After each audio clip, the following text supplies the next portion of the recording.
This is the essential guide to using Midjourney for your business. We're going to go through 6 benefits of using Midjourney in your business and then 7 specific use cases, very practical advice. First things first, if you haven't used Midjourney yet, I'm going to include in my description a good recent tutorial, or you can just Google it at this time, the time of this recording. This is what I think is a really great tutorial. It's really not worth it for me to rehash exactly, to make my own tutorial, because there's just so many good tutorials out there already. So either find it in the description or you can just Google Midjourney tutorial. Okay, so the 6 benefits, and I'm gonna go through the use cases right after, but 6 benefits are: increase the hook of your content, so get people actually, a bit more hooked to stay longer. Increase engagement, again, similar to that, but this is more like increasing engagement throughout the content. The hook is to actually have people not leave right away. Increase trust in your ability. Mainly because when something looks good, there's something called the halo effect, where something looks good, people ascribe other advantages or benefits to it just because it looks good. Usually this is done with people, but it's the same with like good looking websites. People trust your business more. Just good looking content in general, people are going to just see you as more experienced, smarter, like things that aren't related to visuals at all. It's called the halo effect. So yes, this does increase trust in your ability. Whatever you're doing, people are going to trust you more. Reducing costs, sort of a no-brainer. Instead of hiring a graphic designer for some work, you can get Midjourney to do it for essentially free almost. Develop parasocial relationships. Now this one, a parasocial relationship is a one-way relationship. Usually influencers online or just business owners that post any content online, they develop parasocial relationships with their viewers because the viewers feel like they know this influencer, this person posting content online, but it's only one way. Obviously, the creator doesn't know the viewer.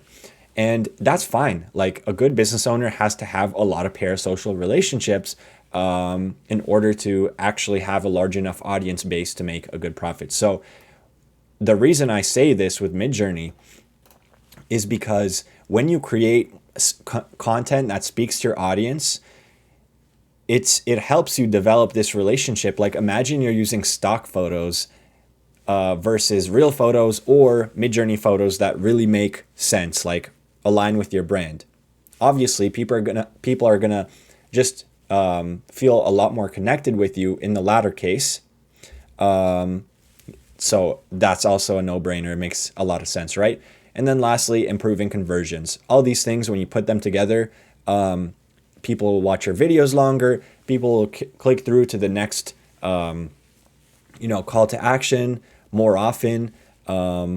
On sales calls, we're going to get into specific use cases, but sales calls, you may even improve the amount of sales you're getting from them not necessarily cold sales, but like when you're doing a sales presentation online, like say on Zoom, I'll definitely explain how you may be improving conversions in that sense too. Okay, so the 7 specific use cases, and I'm going to go through examples in a bit. First, I'm going to show you Midjourney 5 versus 5.2, but okay, big picture, 7 use cases.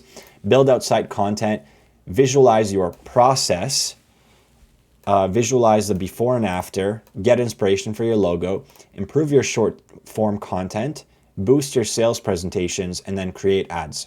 So I'm going to show you examples of all of these, but first, I just wanted to show you the difference between Midjourney 5 and 5.2. So this is a prompt, this is 5, this is 5.2. Okay, 5.2 came out recently. It is crazy. I mean, 5 was already really good. This is 5. This is 5.2. This is 5. Again, very impressive. This is 5.2. This is like a whole nother level. And this isn't really, these images aren't even doing them justice just because they're condensed for the purpose of this video. But like if I were to zoom them out, like make each image the size of the screen, then you'd be even more impressed by the 5.2 images. And then just a few more, 5.2. So yes. Definitely you want to be playing around with Midjourney 5.2 now. Okay, number 1, building out site content. So a lot of people use stock photos. Obviously there are some errors, like as you can see here, the weights. Yeah, but these two honestly look perfect. So if you have, like, say, a personal training business, images like these look awesome. Personal training for executives, right? You could put prompts like that in, like a small business owner in the gym, or executive in a suit working out, something like that. Like, you can build out site content that's actually going to be a lot more relevant to you than a stock photo. And not only will it be very specific to you, but it's also, instead of, paying $100 for one stock photo, usually the prices of stock photos are quite high, unless you're buying in bulk, but then also you're going to have to spend a lot of money. So instead of spending hundreds on that, you're paying like Midjourney $10 or $30 a month, depending on the plan. And you can generate all the images you want and then like cancel your plan. So, maybe only pay $10 for a bunch of images for your site content. Visualize your magic. So sometimes they say magic, sometimes they say process, but basically it's a prospect has a pain. You have the solution to bring them to the dream outcome. So it's like before, process, after, right? And so you can use Midjourney to generate images that help visualize, that turn your process or magic into something more visual. So in this case, let's say you're some sort of interior designer, you include images like this, and you help people visualize what exactly you're doing, because people are, for the most part, visual creatures. They say a picture tells 1,000 words. So instead of just writing out your process, what you do, you can use Midjourney to visualize it. 3, visualize before and after. Like I was saying about before, process, after. In the before state, people are in pain. So you can visualize that, because you'd be surprised, like when you help visualize something like this. So see, like 2 people worried, there's a home in the background, and then a smiling couple in front of a beautiful home. So it's like before and after. Let's say, like, if you're doing home insurance or something like that, like something related to homes. In the before, visualizing that helps people feel like you understand where they are now. It helps them feel like you're empathetic to their situation, and that increases trust in you a lot.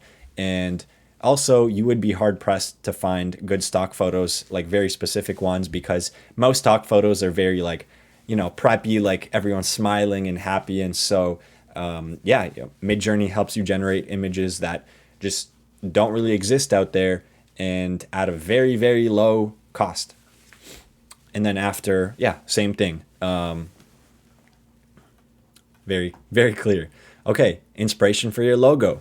Now, the only thing is that Midjourney doesn't really deal with text well. So it's which is fine, because you're not gonna use these images as your final logo.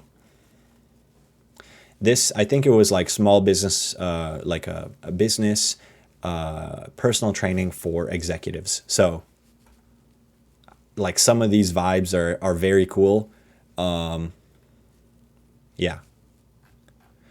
So what you can do is you can put this into like Photoshop or something, and then just change around the text. Or when you hire a freelancer online, you just show them examples of what you like, right? So it's not meant to get you your final logo, but it can really help you efficiently get inspiration. Otherwise, you're going to be paying the graphic designer to be doing a lot more work for you, research, inspiration, things like that.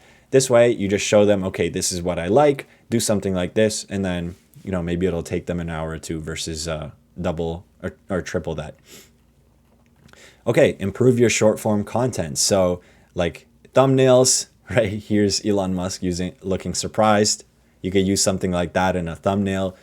Just, Midjourney images in general, you can use in your thumbnail. And then ideas, like a mood board. Mood board, I think this is also personal training for small business owners.